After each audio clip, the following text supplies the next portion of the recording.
अजून एका व्यक्तीकडे मला वळायचं आहे. आपण सेफ्टी मेजर्स आणि सेफ्टी प्रिकॉशन्स ह्या सगळ्या गोष्टी बोलतोय. मला रत्नाकर सरांकडे वळायची इच्छा आहे. मला त्यांच्यासोबत नक्कीच आज त्यांचंही म्हणणं काय आहे ते जाणून घ्यायला आवडणार आहे. कारण सेफ्टी आणि हार्नेस हा जेव्हा विषय आपण हाताळतो आहोत त्यावेळेला ज्यांच्या माध्यमातून हार्नेसची ही गोष्ट सगळ्यांपर्यंत पोहोचते. रत्नाकर सर, मी तुम्हाला प्लीज विनंती करेन, मॅमनाही विनंती करेन, आपण इथे यावं. मी येतोय तुमच्यासोबत, आज आपल्याशी आपण गप्पा मारूया. सर, मी विनंती करेन जरा टाळ्या जोरदार या दोघांसाठीही झाल्या पाहिजे, जोरदार टाळ्या. कारण आपल्या गोविंदाला दुखापत होऊ नये याची खातिरदारी तुम्ही घेतलेली, याची खबरदारी आपण घेतलेली आहे. आणि हे करत असताना गेली अनेक वर्ष अनेक गोविंदांना सांभाळून घेण्याचं काम आपल्या हार्नेसने केलेलं आहे. आणि खूप मोलाची कामगिरी त्या हार्नेसमुळे बजावताना आपल्याला पाहायला मिळतंय खरं. पण ही संकल्पना जेव्हा पूर्वजींनी राबवली आणि त्यावेळेला हार्नेस आपल्याला लागणार आहे, पहिला कॉल तुम्हाला आला असेल किंवा पहिली एकदा मीटिंग झाली असेल, त्यावेळेला प्रो गोविंदा इतका मोठा होईल अशी अशी असं असं स्वप्न वाटलं होतं का? किंवा असं की काहीतरी घडेल असं काही वाटलं होतं सर तेव्हा? सर्वात प्रथम मी माझ्या टीमला सुद्धा जरा बोलवतोय, जरा टीमनी सर्वांनी इकडे यायचंय. धन्यवाद. हा जो हार्नेसचा प्रकार आहे हा दहीहंडीला सुरक्षा देण्यासाठी ॲक्च्युली 2011 साली मी पहिल्यांदा हा प्रयोग राबवला. मी स्वतः गिर्यारोहक आहे आणि गिर्यारोहणामध्ये सेफ्टी दिली जाते बिले सिस्टीमनी.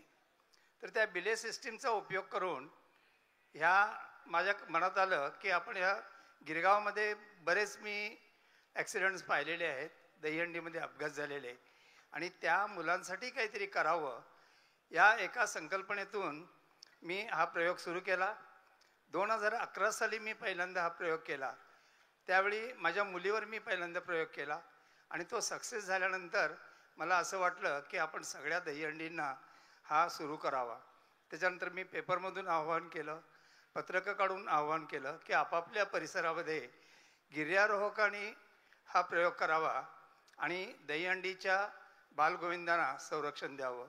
त्यासाठी मी प्रयत्न सुरू केले आणि आज मला खरोखरच आनंद होतोय की गेल्या 2 वर्षापासून मी जी संकल्पना बाळगली होती की बालगोविंदांना सुरक्षा द्यायची, ती संकल्पना महाराष्ट्र गव्हर्नमेंट आणि दहीहंडी असोसिएशननी सुद्धा मान्य करून त्याच्यावर GR काढून दहीहंडीसाठी ती सक्तीची केली.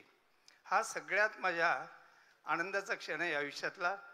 पूर्वेश सरांचे पण मी धन्यवाद मानतो, कारण त्यांनी ज्यावेळी ही संकल्पना करायचं ठरवलं की दहीहंडी समन्वय समितीने आणि महाराष्ट्र गव्हर्नमेंटनी प्रो गोविंदासाठी ही संकल्पना राबवायची, त्यावेळी त्यांनी मला कॉल केला आणि मला खरंच म्हणजे सांगायला आनंद वाटतो. कारण त्या मीटिंगमध्ये सरांचे शब्द मी अजूनही विसरणार नाही, पूर्वेश सरांचे. कारण त्यांनी फक्त सांगितलं की संरक्षण जर द्यायचं असेल तर फक्त हाच माणूस देऊ शकेल. हे शब्द त्यांचे आहेत आणि त्याबद्दल मी खरोखरच आनंद व्यक्त करतो, सरांचे धन्यवाद मानतो आणि आत्तापर्यंत त्यांनी जे सहकार्य केलं त्याबद्दल मी आभारी आहे. या बात आहे सर. मॅम आपल्यासोबत जोडले गेल्यात. खरं तर ही जोडगोळी नेहमीच आपल्याला संरक्षण देताना पाहायला मिळते. तिसऱ्या पर्वात आलोय, ह्या वेळेचा अनुभव आपला कसा आहे?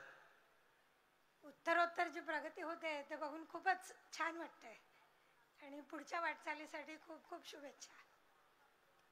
टीम मेंबर्स म्हणून आपल्यासोबत काही सहकारी मित्र आहेत. मी 2 मिनिट आपल्याला विनंती करेन, कारण हा मंच सगळ्यांसाठी आहे. हा मंच सगळ्यांना त्यांची ओळख करून देतो. ह्या टीम सोबत काम करताना रत्नाकर सर असतील, मॅम असतील, यांच्यासोबत काम करत असताना गेली किती वर्ष जोडले गेलेले आणि प्रोचा हा अनुभव कसा आहे? नाही, बरेच वर्ष आम्ही जोडले गेलेलो आणि अनुभव खूप छान आहे. आणि आम्हाला पण तसंच तेवढंच प्रेशर असतं इन टर्म्स ऑफ टेक्निकली. तो स्लॅग किती असला पाहिजे, किती पूल दिला पाहिजे त्या रोपवरती. आणि हा बिलेअर जो काम करतो त्याचा खूप क्रुशियल रोल असतो, कारण हा मायक्रो सेकंडचा जसा खेळ आहे तसं आमचा एक पूल पण त्यांना डिस्क्वालिफाय करू शकतो किंवा ते पडू शकतात. त्याच्यावेळी खूप सगळी टीम वर्कच आहे. थँक्यू. अगदी खरं. कारण टेक्निकल टीम जेव्हा काम करत असते तेव्हा पडद्याच्या पाठीमागचे कलाकार फार महत्त्वाचे असतात, पण त्यांना हा मंच मिळवून देणं, त्यांची ओळख निर्माण करून देणं हेही फार गरजेचं असतं. आणि तेही लक्ष देणं की तुम्ही तुमचं काम चोख रीतीने बजावताय, त्याबद्दल खरंच तुमच्या सगळ्यांचं कौतुक. रत्नाकर सर, संपूर्ण टीमचं कौतुक. एकदा जरा जोरदार टाळ्या या सगळ्यांसाठी झाल्या पाहिजेत, कारण आपल्याला सेफ्टी हा जो विषय आहे तो पूर्णत्वास नेण्यासाठी म्हणून तुम्ही जबाबदार मंडळी आहात. जे कार्य पार पडतात त्याबद्दल तुमच्या सगळ्यांचे मनपूर्वक आभार. 1200 खेळाडूंमध्ये एकही गोविंदा आपला इंजर झालेला नाही. ह्यापेक्षा मोठी गोष्ट आपल्यासाठी होऊ शकत नाही. आपल्याला ॲम्ब्युलन्सची गरज पडली नाही, आपल्याला फर्स्ट एडची गरज पडली नाही. का नाही पडली ह्याचं उत्तर आहे प्रो गोविंदा. मी खरं तर आमचे रत्नाकर काकांचा मनापासून आभार व्यक्त करतो.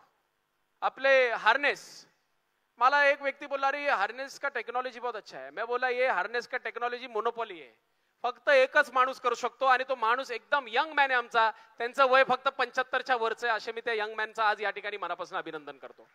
स्वतः त्या ठिकाणी काकी आणि काका तुमच्या सगळ्यांची काळजी घेण्यासाठी आज या ठिकाणी त्यांनी जी आपल्याला सपोर्ट केलेले, मी काका तुमचे मनापासून अभिनंदन करतो आणि आभार व्यक्त करतो.